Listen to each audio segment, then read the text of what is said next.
This series is brought to you by my beloved patrons and YouTube members. Once a small and sleepy coastal town, Katherine, in more recent years, has seen a big tourism boom. With the recent addition of the daily passenger service between the big city of Sully and Katherine, tourists have begun flocking to the shores for a quick weekend getaway. Whether it be for a day trip to the beach or a short stay at the many hotels and caravan parks, Katherine is very much fast becoming the town of choice to escape the hustle and bustle of Sully.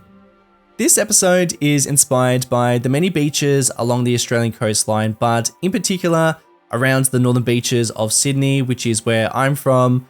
I really love seeing these old photos of what beach life used to look like back in the day, and I feel like quite a few of these beaches very much peaked in terms of entertainment and tourism 50 odd years ago. And if anything, we've kind of stripped back the beach experience to its fundamental roots, just jumping in the water and hanging out. But back in the day, these places used to be kind of wild and full of crazy entertainment. Let's imagine that it is a weekend. Everyone's off work, they're enjoying the sun, it's a crowded and busy day down on Katherine Beach. But before we get there, we're going to build it. And before we get there, let me talk about the scheduling of Awdry Island, because it's been a little while since I released an episode, maybe like 2 months. So I probably need to give a little explanation. But while I am talking about all that, I am going to be just shaping the coastline and putting a bit of time and effort into some nature stuff, because this game shines with nature stuff. So I'm definitely embracing it and enjoying it. But I have to admit, I recorded all of this footage maybe like 4 months ago. That's kind of surprising because that's a while ago, but this episode has been sitting at about 90% complete for about 3 months, and I've been meaning to dive back in and just finish up the commentary and even just record the last little bits of footage. But I find it really tricky diving between Cities Skylines 1 and Cities Skylines 2. So even as I watch this footage, I think, man, this game is just wonderful, and I get flashbacks and I get all inspired and I want to dive back in and build a whole bunch of stuff. But when I'm in Cities Skylines 2, I feel the same way about that game. So it is really tricky to switch between the two, because if I'm inspired to do a particular build, I'm thinking about things ahead and what I'm going to do in the future. But then I'm also having a bit of a hard time because I need more trains, or I need the trains to look a little bit different, because I know there can be so much more and it just needs a little bit of tweaking, but I don't have quite the skill level and I also don't have much time. So I'm gonna just extend out a little if you're interested. I need someone to help me, and I don't know if I'm gonna get anybody to help me here, but I just need like the liveries to change a little bit so that they are a little bit more unique and custom, even just removing some of the names of the cities that are on the sides of some of these trains, and then even just like changing what they're carrying, because I can actually change it so that these operate like passenger services, so I can actually drag out a network so that a train carrying timber is going from a forest or forestry industry to a sawmill, or I could do cattle on the back or within the freight of a train, and I can actually grab those sort of assets from the Steam Workshop, and it's just a matter of putting them with the right train and then changing the livery. And there's also like a bunch of different ways you can even make the steam and smoke so much better, but I've been struggling with that. So if anyone's interested in like working with me with this, I would so greatly appreciate it. I don't even need custom vehicles. I pretty much have everything I need. I just don't really have the time or skills to put it all together. So just gonna extend it out there. That'd be a pretty big motivator for me, and I do want that level of detail, and I love seeing those connections. So hopefully I can make that happen. And just for the record, I have no plans to cut this series. This will always be something I'll always go back to. So with all that being said, we should start talking about what this episode is all about and what I've been up to. So far, I have been focusing more on a bit more of the nature stuff and figuring out where this little stream, as it goes from the ocean into this little area, I really love these houses that back onto it, and I also just love all the different textures and colors we've got going on down here. Just making the most of changing the ground color and using just a whole bunch of these decals to make this nice little sandy area where I imagine a lot of people come to picnic. So I placed down a bunch of people as they have their picnics up on the grass, and even some people sitting on the sand. And if you look closely, you can see some little people swimming in the lagoon. I reckon you might even start your journey up to where the waves are crashing in from the beach and get carried all the way through underneath the bridges and maybe even into where the little stream goes. If you timed it right, you might even have the steam train roll over the bridge as you go along this little stream into where all these gum trees are. I just really love this area. I feel like it is just a special little spot of Catherine. It's definitely not going to be as busy as some of the other areas that we're about to create. It is a bit more low-key, something that you might go to as a bit of a pastime, jump off the bridge, get carried all the way through along the stream and watch the steam train go over the top. That sounds pretty nice in my opinion. But Catherine is all about the beach. That is what most people are coming here for, so I wanted to spend a bit of time just figuring out what is going to be on this beach. I'd placed down this historical building and I am not still quite sure what this is, like what its function is, but I do think that given the history and story of Catherine, it does make sense to have some sort of historical building that is on the coastline, and this does become a bit of a focal point, which is quite nice. I like the fact that there is like modern additions to Catherine, but then there is also what is a fairly historical and old looking building, which I don't know, I feel like could be some sort of dormitory or old hospital or something like that, and would definitely in more modern days, you know, like 2025, probably would be something of a tourist destination, but whenever this is based in, you know, the 1950s and 60s, this might still be in use. So if you get any ideas, please let me know. But I did want to move on to the coastline, and like I do really enjoy making beaches within Cities Skylines 1, and I know Cities Skylines 2 is on blast when it comes to beaches and places like this, but this is also not ideal. You know, this is purely for show and people won't come to a beach like this. I do have to really tailor the game to make something like that possible. But this does look miles better than in Cities Skylines 2, where you pretty much have nothing in terms of any sort of beach animation. But I just want to remind people that we didn't really have that in Cities Skylines 1 either. So as much as I am happy with the way that this turned out, I just imagine a scenario where we can actually like create a zonable or a park area, and perhaps this will be something in the future. And I know I'm talking about Cities Skylines 2 at this stage, but imagine being able to zone an area that is dedicated to a beach, and then bam, the waves appear and people will end up going there and surfing and doing all sorts of beach activities. That would just be fantastic. I would love that so much. Now, here comes the beach entertainment, and to be honest, at this point in time, I was actually going to go for something more low-key. I had no anticipation to build anything in terms of a pier or anything in terms of a designated swimming area like a shark net, or even like this wraparound pier that I do end up creating. I did experiment with a couple of different things, but I actually really like this idea that we have this shark net and kind of like roped off section. This is inspired by Manly, and there is like two sides of Manly, which is on the northern beaches of Sydney. But you pretty much have these two sides. You have the harbour, and then you've also got the beach.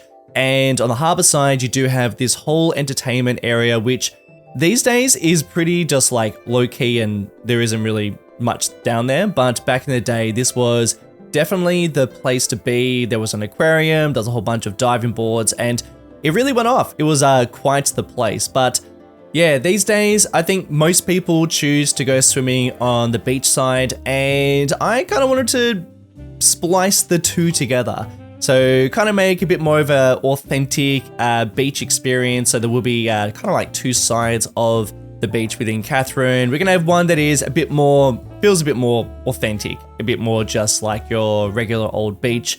And then we'll have like the entertainment district where I think a lot of people would probably be, jumping in the water and swimming around this pier. So this is the area that I thought would be a good spot for all that entertainment. And I reckon that this quay that I'm dragging around really just kind of like sells how much the town of Katherine has actually like poured into an area like this. This would not be cheap, and I reckon that it's a lot of infrastructure for what is like a pretty small town. So it's not going to be ultra realistic because I don't know if this would totally fly in a town of this size, but I think it does paint a pretty fun picture for Katherine, and I also think that it just gives it a little bit more character. And especially because we do have that train line, when we do start to get more people living within Sully and around the map, then I can imagine a lot of people wanting to come down here. After adding in the quay and figuring out the general layout for the beach, I wanted to then go down and add in some details. Because I wanted this to feel really busy and bustling, I knew that I had to fill the beach full of people sitting and just hanging out and picnicking and swimming. So there's a lot going on down here. And of course, being in the 1950s and 60s, what people brought to the beach definitely looks a whole lot different than it does today. It feels more like a picnic, a lot of baskets and blankets and tons of food. Felt like people brought everything with them, and you know what, that's pretty similar to what it is like today, I guess.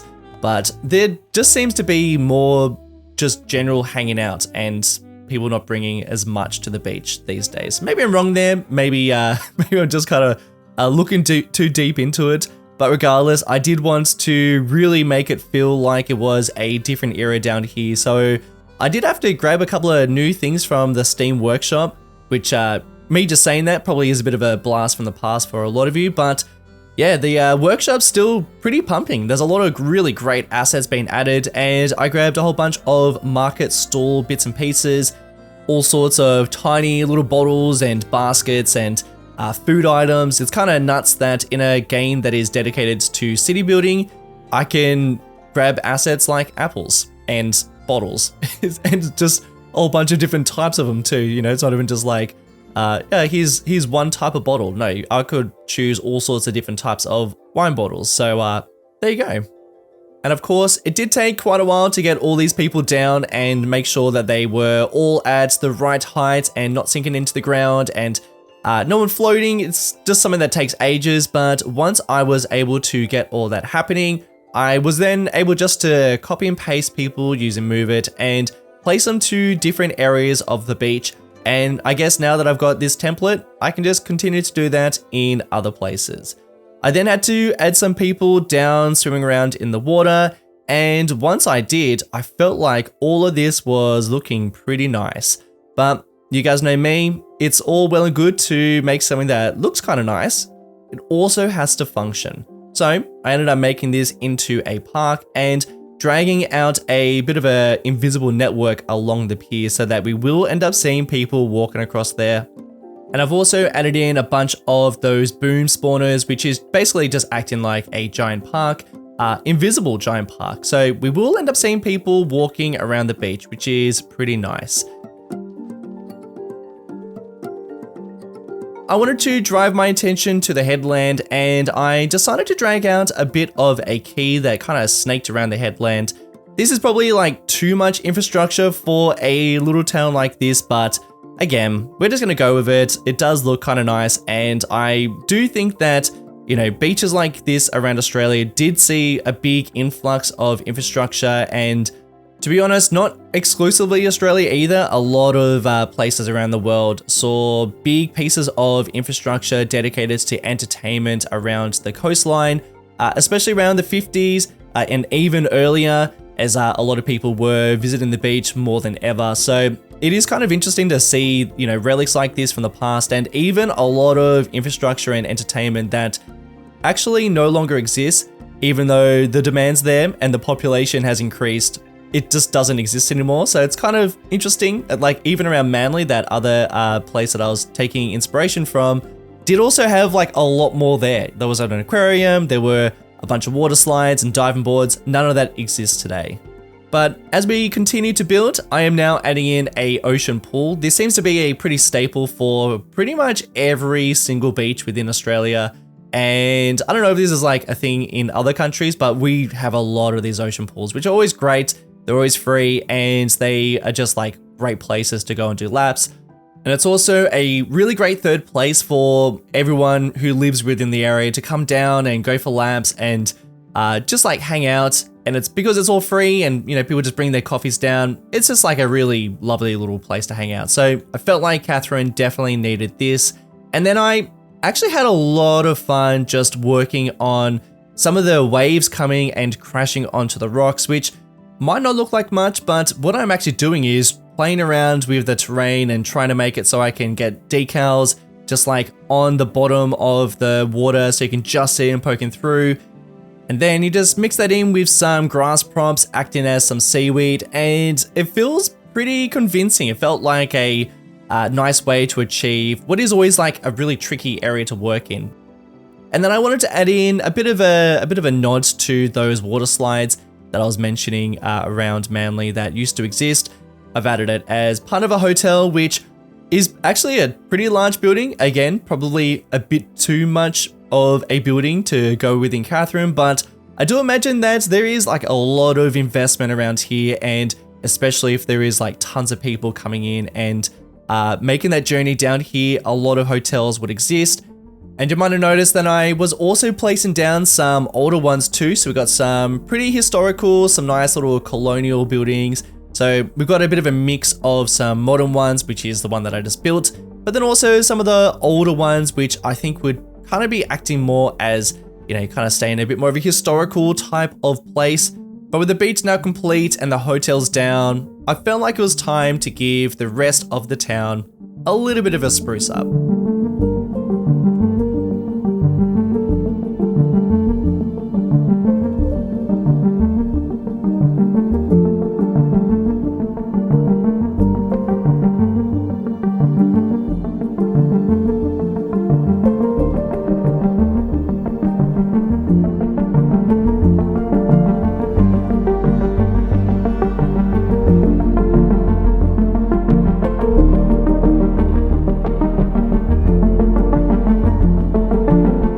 Finish up this build, I wanted to add some final pieces of detail up on Catherine Headland.